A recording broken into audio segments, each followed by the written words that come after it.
When my father passed away, my brother Ethan and I sat in the lawyer's office, waiting to hear how his estate would be divided.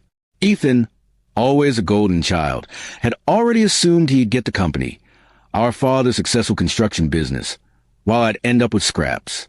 He leaned back in his chair with that smug grin he'd worn since childhood, certain of his victory. When the lawyer read the will and announced that Ethan would indeed inherit the business while I would get the old farm, he burst into laughter. "Guess Dad knew who the real businessman is," he said mockingly. I didn't respond. I just nodded, signing the papers in silence.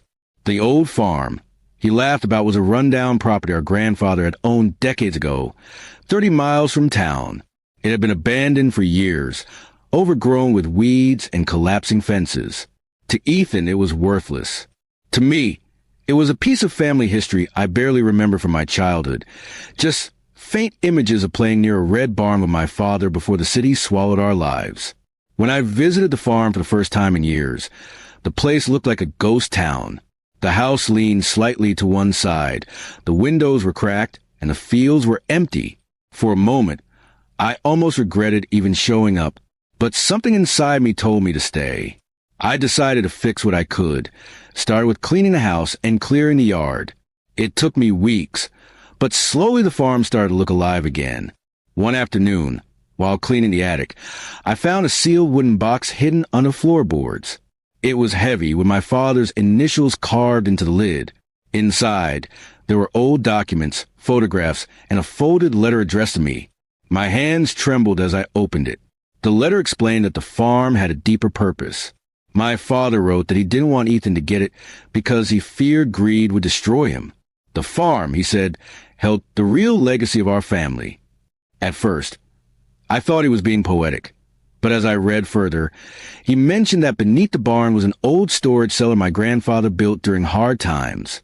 According to him, it contained something valuable, a reserve from the early days of the business that had been set aside and forgotten. My heart raced as I grabbed a flashlight and headed to the barn. The barn was nearly falling apart, but I found the trapdoor exactly where the letter described. It took me an hour to pry it open, and when I finally did, I descended into the darkness below.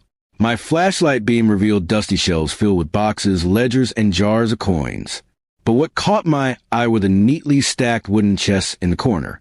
Inside them were gold coins, land titles, and old stock certificates, proof of investments made by my grandfather decades earlier. I took everything carefully to the house and spent the next few days organizing the documents. When I brought them to the same lawyer who had read the will, he nearly dropped his glasses. "These are worth millions," he said quietly. "And according to your father's letter and the property deed, they all belong to you." Word spread quickly. Ethan called me in disbelief, thinking it was a joke. When I confirmed it, his tone changed instantly. "You have to share it with me. It's family property," he demanded.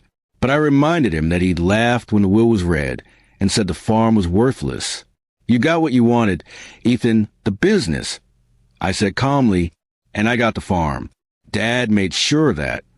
A few weeks later, the tables turned completely. Ethan's business started collapsing. My father's old partners withdrew their support when they found out he'd been taking reckless risks. Meanwhile, the farm's land, along with the investments tied to it, made me the primary shareholder in several valuable properties. For the first time in years, I felt my father's wisdom clearly. Ethan tried to visit, pretending he wanted to reconcile. I could see the desperation in his eyes as he looked around the freshly restored farmhouse. "I just want us to be brothers again," he said. But behind his words was envy. I offered him coffee and listened, but I knew his apology wasn't genuine. I wished him well and told him it was time for both of us to live with the choices our father had made. Months passed, and the farm became my home. I hired workers, restored the barn, and even turned part of property into a small community market. Every time I walked through the fields, I thought of my father's letter, the one that told me to look deeper than surface value. The old farm that everyone mocked became a symbol of patience and faith. It taught me that true inheritance isn't always in money or titles, but in the lessons hidden behind them. My brother got what he thought he wanted, a business built on pride. I got what my father intended, a legacy built on purpose. Sometimes, I still get calls from Ethan, asking for advice or help. I never turn him away completely, but I never forget how he laughed, because in that moment, he revealed everything Dad already knew. That character, not fortune, determines who truly inherits a family's worth. And so, while Ethan's company faded into memory, the farm grew into something far greater than wealth. It became my father's final lesson.